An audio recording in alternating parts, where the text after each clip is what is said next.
In today's video, we are going to develop a comparison between two refrigerant gases, the R507A and its substitute, the R448A. Let's start by saying that both the R507A and the R448A are internally composed of a mixture of several gases. Therefore, although the R507A has minimal glide, it is better for both gases to be charged in liquid phase. The R507A is an azeotropic blend, consisting of the gases R125 and R143A, each comprising 50%.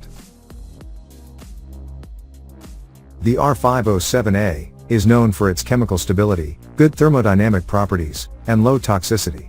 Its main application is in low and medium temperature installations. On the other hand, the refrigerant gas R448A is composed of a mixture of gases, R32 at 26%, R1234Z at 7%, R134A at 21%, R125 at 26%, and R1234Y, F at 20%. The glide of R507A is very low, and lower than that of R448A. Recall that glide is the temperature change of the gas while changing phase.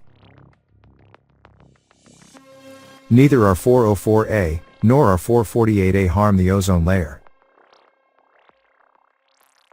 The R448A has a global warming potential, GWP, of 1,387, whereas R507A has a GWP of 3,985.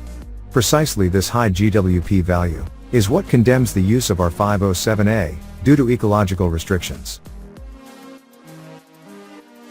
R448A is considered a replacement refrigerant for R507A in low and medium temperature applications in the evaporator.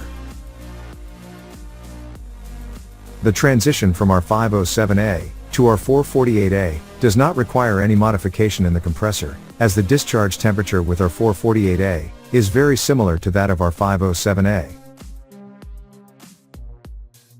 R448A is a perfect substitute because it works just as well as R507A with PO-type oil. R448A is compatible with the components and seals of an existing R507A installation.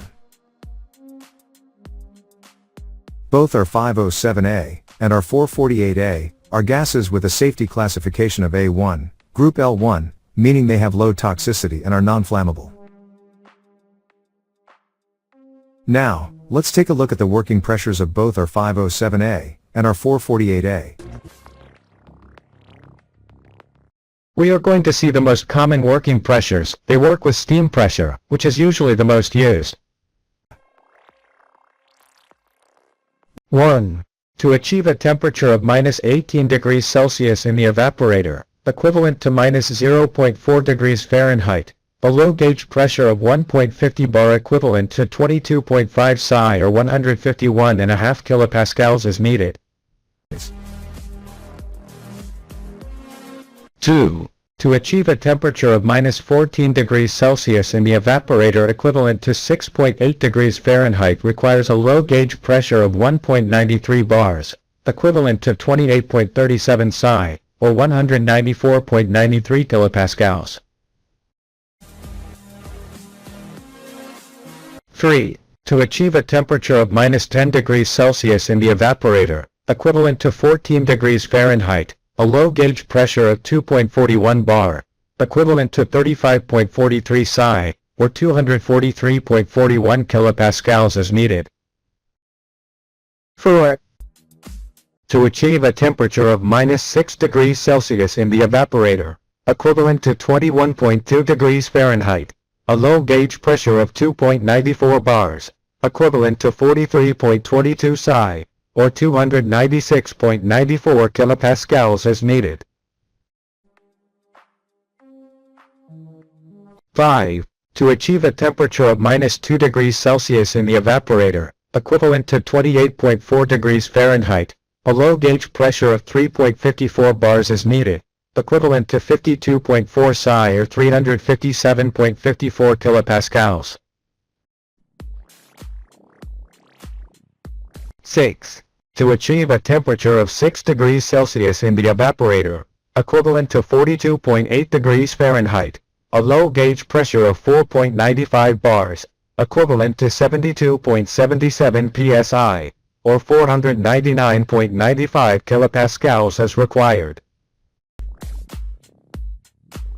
The most used R507A refrigerant gas pressures are 1. To reach a temperature of -20 degrees C in the evaporator, equivalent to -4 degrees F, a low gauge pressure of 2.16 bar is needed, equivalent to 31.75 psi or 219.11 kilopascals.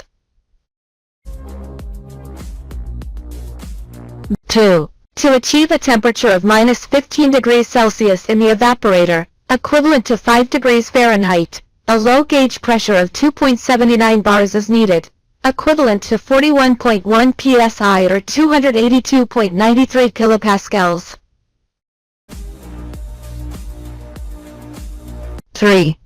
To reach a temperature of -5 degrees Celsius in the evaporator, equivalent to 23 degrees Fahrenheit, a low gauge pressure of 4.33 bars is required, equivalent to 63.65 psi, or 438.93 kilopascals. 5. To reach a temperature of 0 degrees Celsius in the evaporator, equivalent to 32 degrees Fahrenheit, a low gauge pressure of 5.25 bars is needed, equivalent to 77.18 psi, or 532.13 kilopascals. 6.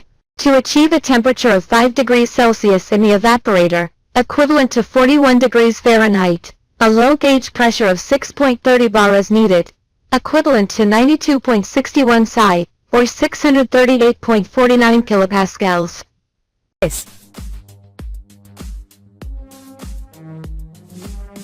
In some cases, it is useful to know the pressure of the equipment being turned off and the pressure of the high or of the condenser. Let's go see them. 1. For an outdoor environment temperature of 25 degrees Celsius, about 77 degrees Fahrenheit. The equipment turned off at this temperature has a manometric pressure both high and low according to the table of 11.81 bar, equivalent to 173.61 psi or 1196.65 kilopascals. 2. For an outdoor environment temperature of 25 degrees Celsius, the condenser temperature is usually about 10 degrees Celsius, above the environment where the equipment is located, thus in the table for 35 degrees Celsius, about 95 degrees Fahrenheit. The high gauge pressure in the condenser is 15.57 bars, equivalent to 228.88 psi or 1577.54 kilopascals.